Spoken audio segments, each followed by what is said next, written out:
जय हिंद दोस्तों। आज हम पढ़ने का सत्ता की साझेदारी। सत्ता की साझेदारी में हमारा पहला क्वेश्चन है, लोकतंत्र में सत्ता की साझेदारी क्यों आवश्यक है।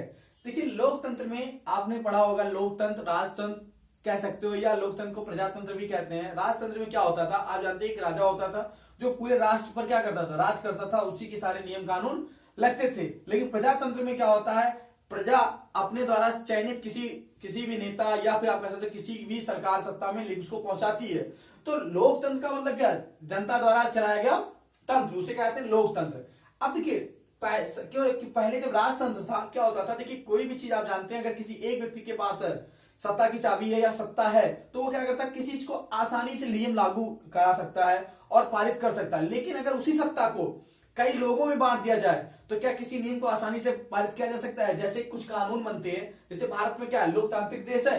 अब भारत में कोई कानून बनता है तो क्या डायरेक्टली पास हो जाता है, नहीं होता। कारण क्या है, पहले वहां राज्यसभा में, पहले राज्यसभा, फिर लोकसभा, फिर वहां से होते हुए फिर राज्य की विधानमंडलों में पास होता है, तब जाके वो कोई कानून लागू होता है। उसी तरह कहा जाता है कि लोकतंत्र में सत्ता की साझेदारी इसलिए आवश्यक है ताकि किसी भी राज्य के सभी वर्गों के लोग बराबर भागीदारी कर सके। इसलिए कहा जाता है कि एक अच्छा लोकतंत्र वही है जिसमें जिसमें कह सकते हैं, जिसमें क्या होना चाहिए कि सभी वर्गों के लोगों का प्रतिनिधित्व बराबर हो। अब आते हैं, अगला क्वेश्चन क्या है। देखिए, ये प्रत्यक्ष और अप्रत्यक्ष तथा परोक्ष लोकतंत्र में क्या अंतर है। देखिए, प्रत्यक्ष जो आपके सामने दिखता हो, परोक्ष मतलब किसी के द्वारा, मतलब आप डायरेक्टली ना होके आप किसी और को सामने लेके आए, जैसे प्रत्यक्ष लोकतंत्र। अब प्रत्यक्ष लोकतंत्र क्या है, इसमें जनता स्वयं कानून बनाती है, स्वयं उसको लागू कराती है। अब परोक्ष में क्या होता है, जनता द्वारा चयनित कोई एक प्रतिनिधि क्या करता है, उसको जितने भी कानून बनाती है और लागू कराती है। अब इसमें क्या होता है, देखिए इसमें चुनाव की प्रक्रिया आसान होती है। क्यों? क्योंकि इसमें किसी चुनाव की जरूरत नहीं होती। इसमें क्या होती है, चुनावी प्रक्रिया बहुत कठिन होती है। कारण क्या होता है, इसमें कई बड़े बड़े होते हैं और कहीं प्रत्यक्ष होता है, कहीं अप्रत्यक्ष रूप से चुनाव होता है।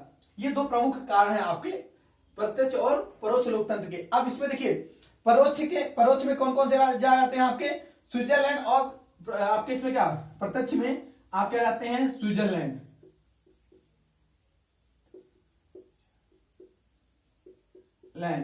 और इसमें आपका आ जाता है, परोक्ष में क्या आ गया, भारत।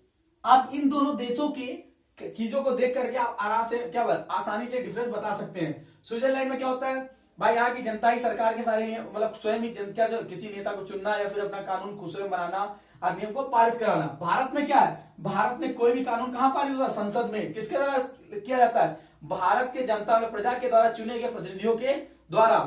फिर अगला आता है, यहाँ पे चुनाव कराना आसान है, यहाँ पे चुनाव कराना थोड़ा कठिन पड़ता है क्योंकि यहाँ पे संख्या बहुत ज्यादा है। अगला आता है, देखिए इसमें क्या होता है, छोटे छोटे राज्य के उपयोग प्रयुक्त होते हैं, लेकिन इसमें क्या होते हैं, बहुत बड़े बड़े राज्य होते हैं। ठीक, इसके बाद अगला चौथा आता है आपका, क्या कहते हैं, चौथा क्वेश्चन है, प्रत्यक्ष लोगों में चुनाव कराने में कोई इसमें देखिए, प्रत्यक्ष में क्या होगा, चुनाव कराने की आवश्यकता नहीं होती, लेकिन इसमें आवश्यकता होती है। चलिए अगला क्या है, भारतीय संविधान की 3 अनुसूचियों में वर्णित 3 विषयों को सूचीबद्ध करो। कहने के बाद भारतीय संविधान में आपको पता है कि 3 अनुसूचियां हैं।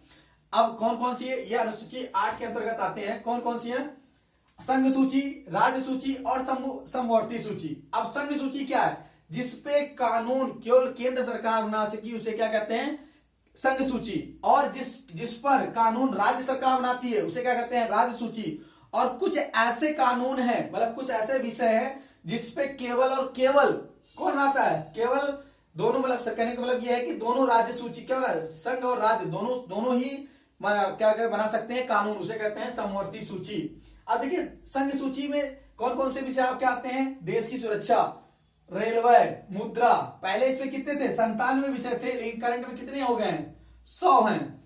आपकी राज्य सूची में कृषि, स्वास्थ्य, वन, पहले 66 थे, अब कितने बचे हैं, 61 बचे हैं। समवर्ती सूची जिसमें पहले 47 विषय थे, अब कितने हो गए, 52। देखिए ये काफी इंपॉर्टेंट क्वेश्चन है, उम्मीद है कि इस बार बोर्ड पेपर में आपके आ जाए। कौन कौन से भारतीय संविधान की 3 सूचियां कौन सी है, संघ सूची, राज्य सूची और समवर्ती सूची। संघ सूची वो सूची जिसमें क्या कर सकते, केंद्र सरकार कानून बनाती है, राज्य सूची जिसमें राज्य सरकार बनाती है, संघ समवर्ती सूची जिसमें केंद्र और राज्य सरकार दोनों ही बनाते हैं।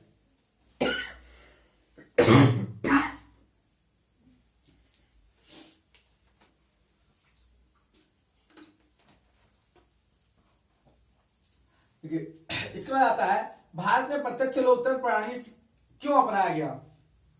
देखिए, भारत में प्रत्यक्ष लोकतंत्र प्रणाली क्यों अपनाया गया, उसका कारण क्या है? सबसे बड़ा कारण आपके 3 पॉइंट है। कौन कौन से? विभिन्नताओं का देश, आकार और जनसंख्या। देखिए, कहने का मतलब सॉरी, विभिन्नताओं का देश, विभिन्नताओं का देश मतलब है यहाँ पे क्या है, बहुत प्रकार की विभिन्नताएं पाई जाती हैं। आप कह सकते हो भाषा की विभिन्नताएं और मौसम की या पर्यावरण का, मतलब हर चीज की विभिन्नताएं पाई जाती है भारत में।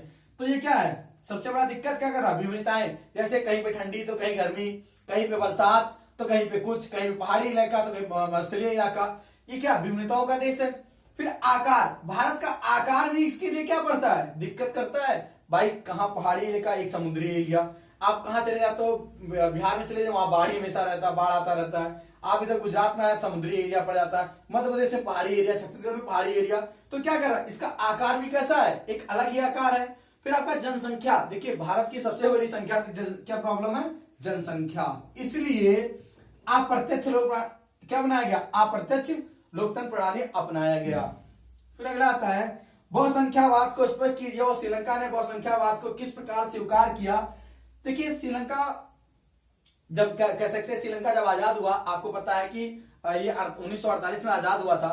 तो इसमें बहुसंख्यावादी श्रीलंका में सामुदायिक संरचना के आधार पर देखिए, इसमें 74% सिंगली बस थे और बाकी जो बचे थे लगभग 16% आपके क्या थे, तमिल और मतलब बौद्धिस्ट और इन चीजों को मिलाकर बने थे, क्या थे, 74% आपके सबसे ज्यादा सिंगली वर्ष के थे। अब क्या हुआ, उन्होंने क्या कर दिया, श्रीलंका में बहुसंख्यावाद कैसे हुआ भाई, जिसकी संख्या अधिक थी उसी को सारी सत्ता दे दी गई, जिसकी वजह से क्या हुआ, इसको कहा गया श्रीलंका में बहुसंख्यावाद।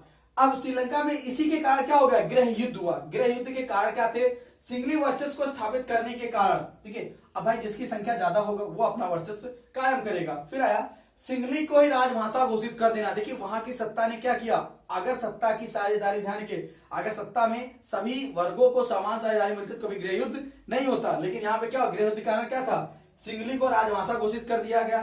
फिर सिंगली लोगों को प्राथमिकता देने के कारण, कहने मतलब वहां के जो अधिक संख्या सिंगली थी उनको हर चीज में प्राथमिकता दी गई। अब जो अधिक थे, तमिल थे और बौद्धिस्ट थे और भी जो जाति के ईसाई थे, क्रिश्चियन थे, इनको क्या गया, इनको कोई जगह ही नहीं दिया गया संसद में, जिसकी वजह से उनको प्राथमिकता नहीं दी गई।